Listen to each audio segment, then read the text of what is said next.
চলমান। আপনারা জানেন, আপনারা যারা বিশ্ব ব্যবস্থা সম্পর্কে খোঁজ খবর রাখেন, আমি জানি আপনারা সবাই হয়তো আমার কথাগুলি সবাই হয়তো বুঝতে পারবেন না, বাট যারা বুঝবেন বা যারা বুঝেন তারা একটু নিজেরাও বুঝবেন, অন্যদেরকেও বুঝাবেন। আপনারা যারা বিশ্ব অর্থনীতি এবং বিশ্ব ব্যবস্থা সম্পর্কে খোঁজ খবর রাখেন, আমাদের এই মার্কেট সম্পর্কে খোঁজ খবর রাখেন, আমি নিশ্চিত তারা বুঝবেন যে আমরা গত 2023 থেকে বেসিক্যালি 2023 থেকে আমরা যে কি বাজে রকম সমস্যার মধ্যে আমাদের বাজার ব্যবস্থা বা অর্থনীতি চলতেছে। যাই হোক, এটা হচ্ছে বৈশ্বিক ব্যবস্থা। এর মাঝেও আমরা চেষ্টা করছি আমাদের আপনাদের জন্য পর্যাপ্ত পরিমাণ অর্ডার নিয়ে আসতে, আমাদের ফ্যাক্টরিতে যাতে কাজ থাকে আমরা চেষ্টা করেছিলাম। এরপরে আমাদের যেটা হয়েছে, আমি বৈশ্বিক কারণটা বললাম, কারণ আমি বলতে গেলে অনেক সময় লেগে যাবে, আমি একটু শর্ট করে বলি। এরপরে আমাদের দেশের রাজনৈতিক পরিবর্তনের কারণে যেটা হয়েছে, অনেক সময় কাস্টমাররা আমাদের দেশে আসতে চায় না। অনেক সময়, কারণ প্রত্যেকটা কাস্টমারের কান্ট্রি ওয়াইজ কোন দেশে কি পরিমাণ অর্ডার প্লেস করবে এবং কি পরিমাণ রিস্ক থাকে ওই দেশে অর্ডার প্লেস করলে ঠিকমতো শিপমেন্ট যাবে কিনা, ঠিকমতো কাজ হবে কিনা, কান্ট্রি সিচুয়েশন এবং ইন্ডাস্ট্রি সিচুয়েশন সব কিছু মিলে এইটা গেছে একটা রিস্ক। আর আরেকটা হচ্ছে অ্যাবসলিউটলি আমাদের নিজেদের এই জায়গাটায় আমি এই ফ্যাক্টরির কথাই যদি বলি, দেখেন আমাদের যেসব কাস্টমাররা আছে, আমরা কিন্তু অনেক বড় বড় এবং ভালো ভালো কাস্টমারের কাজ করি, যেটা হয়তো বাংলাদেশে অনেক ফ্যাক্টরি করতে পারে না। আমরা অন্যান্য ফ্যাক্টরিতে কিছু কাস্টমারের কাজ করি এবং এই ফ্যাক্টরিতে আমাদের সব ফ্যাক্টরির কাস্টমার এক না, আবার একই কাস্টমার বিভিন্ন ফ্যাক্টরিতে কাজ করে, এরকম আছে। আমাদের যেটা হয়েছে, স্বাভাবিকভাবে বৈশ্বিক অবস্থার কারণে আমাদের সব কাস্টমারের কাজ কমেছে। কাজ কমার ফলে আমরা যেসব কাস্টমারগুলি সব ফ্যাক্টরিতে কাজ হয়, আমরা কাজগুলি ফ্যাক্টরি ওয়াইজ ডিস্ট্রিবিউট করতে হয়। এখন হয়েছে কি, যেই কাস্টমারের দ্বারা অ্যাপ্রুভাল হয়েছে এবং যেই ফ্যাক্টরি ভালো পারফর্ম করতেছে, কাস্টমাররা সবসময় ওই ফ্যাক্টরিতে কাজ করতে চায়।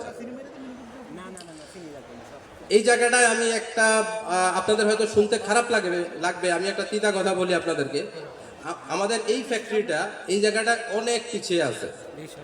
আমি কাজ চলাকালীন অবস্থায় ওদের টপ ম্যানেজমেন্ট আমাদের ফ্যাক্টরিতে ভিজিট করার সময় ওরা যখন ফ্লোরে গেল, ওরা ফ্লোর ভিজিট করে এসে আমার সামনে বসে আমাকে মেল দিয়েছে যে এই ফ্যাক্টরিতে এই আমাদের কাজ করানো যাবে না। কেন বলেন তো? আপনাদের ফ্যাক্টরির কোয়ালিটি, আমাদের ইফিসিয়েন্সি এবং আমাদের হাউসকিপিং, গুডস হ্যান্ডেলিং, আমরা যেভাবে কি বলে গার্মেন্টস বা অ্যাক্সেসরিজ হ্যান্ডেলিং করি, আনা নেওয়া করি, আরো অনেক বিষয় আছে।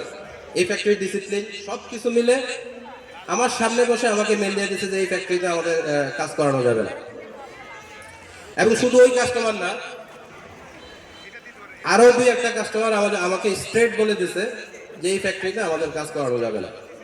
এটা আমার জন্য সত্যি লজ্জার বিষয়, কারণ আমি নিজে এই ফ্যাক্টরি থেকে আমার কাজ শুরু করেছি, আমার কেরিয়ার শুরু করেছি, আমি এই ফ্যাক্টরি থেকে রুটি রুজি করেছি, আমি আজকে এই পর্যায়ে এসেছি এই ফ্যাক্টরি থেকে আপনাদের মাধ্যমে। এটা যে আমার জন্য কতটা বেদনাদায়ক, কতটা লজ্জাজনক, এটা আপনারা বুঝবেন না, হয়তো বুঝবেন না। তারপরেও আমরা চেষ্টা করেছি। আমার সাথে আমাদের মার্কেটিং টিমের, মার্চেন্ডাইজিং টিমের আমাদের জিএম আপনার চিরেন, শ্রীবাস সাহা, সোহেল সাহেব আছে, বা আমাদের টিমের যারা আছে, আমরা সবাই মিলে গত 3-4টা বছর অনেক চেষ্টা করতেছি এই ফ্যাক্টরিটাতে আরো একটা দুইটা বায়ার আনার জন্য। এর মাঝে বৈশ্বিক অর্থ, আচ্ছা এটা তো হচ্ছে একটা সিচুয়েশন। এখন আপনারা হয়তো বলবেন যে স্যার আপনারা তো আছেন, আপনারা তো দেখবেন। হ্যাঁ, অবশ্যই আমরাই দেখবো। দেখেন, আমি আমার 20 বছরের কেরিয়ার, টাকা আমাদের সবারই দরকার আছে, আমাদের সবারই টাকার দরকার আছে, আমরা সবাই টাকার জন্য কাজ করি। কিন্তু যখন আমরা অনেক বেশি মানুষের সাথে কাজ করি, অন্তত আমি শুধু টাকার জন্য কাজ করি না, আমি আপনাদের ভালোবাসাটার জন্য কাজ করি। আমি চিন্তা করি আমার একটা সিদ্ধান্তের উপর, আমার একটা কাজের উপর, আমার 2 ঘন্টা বেশি কাজ করার উপর এই কোম্পানির 25,000 মানুষের ভাগ্য নির্ধারিত হয়। যে কথাটা আমি বলতে চাচ্ছিলাম, আমাদের এই পরিস্থিতি থেকে উত্তরণ কিভাবে ঘটাতে হবে।